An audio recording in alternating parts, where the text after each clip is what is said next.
আমি প্রচুর ঋণগ্রস্ত, এই কঠিন ঋণ থেকে মুক্তি পাওয়ার কোনো আমল বা দোয়া আছে কিনা?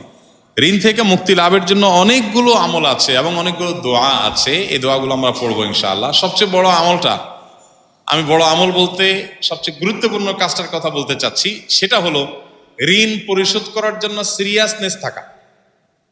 সবচেয়ে গুরুত্বপূর্ণ বিষয় হলো ঋণ পরিশোধের জন্য কি থাকা? সিরিয়াসনেস থাকা। আমি অনেক মানুষকে জানি যারা ঋণ পরিশোধ করতে চান, অনেক ঋণ হয়ে গেছে, ঋণ পরিশোধ করতে চান, আমার কাছে এসে বলছেন, হুজুর এটা দোয়া শিখাই দেন, যেটা পড়লে আল্লাহ তাআলা ঋণ পরিশোধ করাই দিবেন। আমি বলি ঠিক আছে, দোয়া আপনারা শিখাবো, আগে বলেন ঋণ কত টাকা। তো ধরেন বললো যে আমার এত লাখ টাকা ঋণ, আপনার ঋণ পরিশোধ করার কোনো ব্যবস্থা নাই? না হুজুর, কোনো ব্যবস্থা নাই। কোনো টাকা পয়সা নেই? না, কোনো টাকা পয়সা নেই। জমি জমা কি পরিমাণ আছে? এই 2-4-5 বিঘা জমি আছে। তো জমি বিক্রি করে ঋণ পরিশোধ করতেছেন না কেন? এটা কোনো কথা হুজুর, জমি বিক্রি করে ঋণ শোধ করবো? অনেকে আছে ব্যবসার টাকা আছে, না ভাই পকেটেরটা দিয়ে ঋণ শোধ করবো না। আপনি দোয়া শিখাই দেন, দোয়া দিয়ে কাটাকাটি হয়ে যাক, আমারটা আমার কাছে থাকুক। আমার কথা বুঝেন নাই? এইরকম বহু লোক আমি পাইছি যে এই টাইপের। আমি বলছি ভাই, আপনার সাধ্যে আছে, ঋণ পরিশোধ করার অ্যাবিলিটি আছে, ওইটা আপনি ব্যবহার করেন, পাশাপাশি আল্লাহর কাছে দোয়া করেন।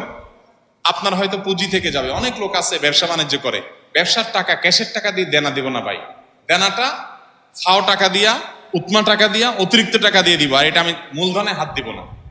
তো এইটা কখনো প্রকৃত অর্থে ঋণ পরিশোধ করার শুদ্ধ চিন্তা হতে পারে না।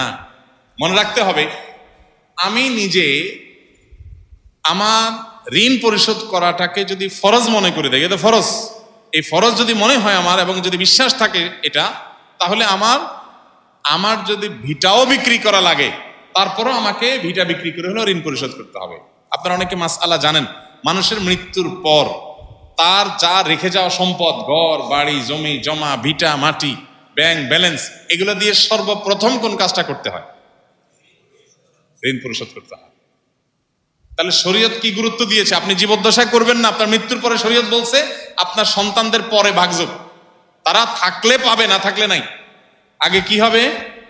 আগে ঋণ পরিশোধ হবে, দাফন কাফনের খরচ দেয়া হবে, ওসিয়ত করলে 1/3 পর্যন্ত কার্যকর হবে, টোটাল না। আপনি ওসিয়ত করে গেছেন আমার মৃত্যুর পর আপনি আমার টাকা দিয়ে একটা মসজিদ বানাই দিও, জি না, আপনি বললেই হবে না। আপনার টোটাল সম্পদের 1/3 যদি মসজিদ করা যায় ওকে, না হলে 1/3 বেশি কি হবে না, আপনার ওসিয়ত কার্যকর হবে না। কিন্তু ঋণ 100% কার্যকর হবে। আমি কি বুঝাতে পারছি? এত বড় গুরুত্বপূর্ণ বিষয়। আমাদের অনেক ভাইরা চিন্তা করেন ঋণ পরিশোধ করতে যদি আমি জমি বিক্রি করে ফেলাই, তাই আমি কি খাবো, কি করবো? আরে ভাই, এমন একটা রোগ হয়েছে আপনার, যে রোগে ট্রিটমেন্ট করতে গিয়ে সব ভিটামাটি বিক্রি করা লাগতেছে, না হলে ট্রিটমেন্ট হচ্ছে না, আপনি কি করবেন? আপনি বলবেন না সব বিক্রি করে ট্রিটমেন্ট করলে হবে নাকি, ট্রিটমেন্ট অল্প টল্প কিছু দিয়ে করি, আর এগুলো আমার থাকুক, আমি কবরে নিয়ে যাবো, এটা বলবেন আপনি? আমার আগে জীবন বাঁচক, সম্পদ বহুত হবে ইনশাআল্লাহ। ঠিক একইভাবে ঋণ পরিশোধ করি, আমার ইমান বাঁচক, তারপর সব হবে। আমাদের দেশে কেউ কাউকে ঋণ দিতে চায় না। আপনারা একটা হাদিস অনেকে শুনেছেন, কোন কোন ক্ষেত্রে দান করার চাইতে ঋণে সওয়াব বেশি। বিষয়টা একটু বুঝতে অসুবিধা হয়, দান করার চাইতে সওয়াব বেশি হয় কেমনি? আবার দান তো দিয়েই দিলাম, ঋণ তো দিলাম আবার নেব এই নিয়তে, তাহলে দিয়ে দিলে তার চাইতে আবার ঋণে সওয়াব বেশি কিভাবে হয়? এর অর্থ হলো যে কোন কোন খাতে, ধরেন এক জায়গায় আপনি একটা মসজিদে এখন 2000 টাকা দিলেন, মসজিদে আপনার 2000 না দিলে অসুবিধা হবে না, আরো বহুত লোক দেওয়ার আছে, এই দানের চাইতে আরেকটা লোক 2000 টাকা লোন দিলে অনেক উপকার হবে, ওই লোনটা বেশি সওয়াব। কথা কি বুঝতে পারছি? কয়েক গুণ বেশি সওয়াব হাদিসে আসছে। এই জন্য ঋণ পরিশোধ করার প্রবণতা, ঋণ পরিশোধ না করার প্রবণতা আমাদের সমাজে ব্যাপক আকারে হওয়ার কারণে ঋণ দেওয়ার ইবাদতটা হারায় গেছে সমাজ থেকে। এই জন্য সবাই ঋণ পরিশোধ করার ক্ষেত্রে দায়িত্বশীল হব তো ইনশাআল্লাহ। নবী করিম সাল্লাল্লাহু আলাইহি সাল্লাম বলেছেন যে আহসানুকুম আহসানুকুম কাদাআ, বুখারীর হাদিস, তোমাদের মধ্যে সবচেয়ে ভালো মানুষ হলো সে যে ঋণ পরিশোধ করার ক্ষেত্রে ভালো মানুষের পরিচয় দেয়।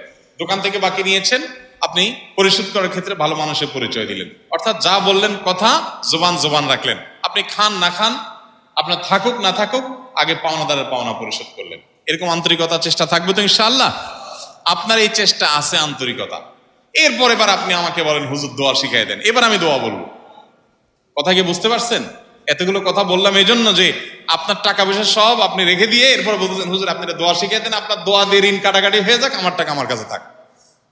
এই 2 নম্বরে করা যাবে। আল্লাহুম্মা কফিনি বিহালালিকা আন হারামিক ওয়া আগনিনি বিফদলিকা আম্মান সিওয়াক। আল্লাহ, আমার জন্য যেন হালালি যথেষ্ট হয়, হারাম যেন প্রয়োজন না হয়, আপনি ছাড়া কারো যেন মুখাপেক্ষী হওয়া না লাগে, আপনি আমাকে সে তৌফিক দান করুন। এই দোয়া পড়বেন, আল্লাহুম্মা কফিনি বিহালালিকা আন হারামিক ওয়া আগনিনি বিফদলিকা আম্মান সিওয়াক। আর এছাড়া দোয়া কবুলের সময়গুলোতে সাধারণভাবে নিজের ভাষায় দোয়া করবেন, আল্লাহ আমার ঋণ পরিশোধ করে দেন, আল্লাহ আপনি ব্যবস্থা করে দেন, আল্লাহ আপনি সহজ করে দেন। তাহাজ্জুদের সময়, 5 ওয়াক্ত নামাজের পরে বিভিন্ন সময় আল্লাহ তাআলা ইনশাআল্লাহ সহজ করে দিবেন।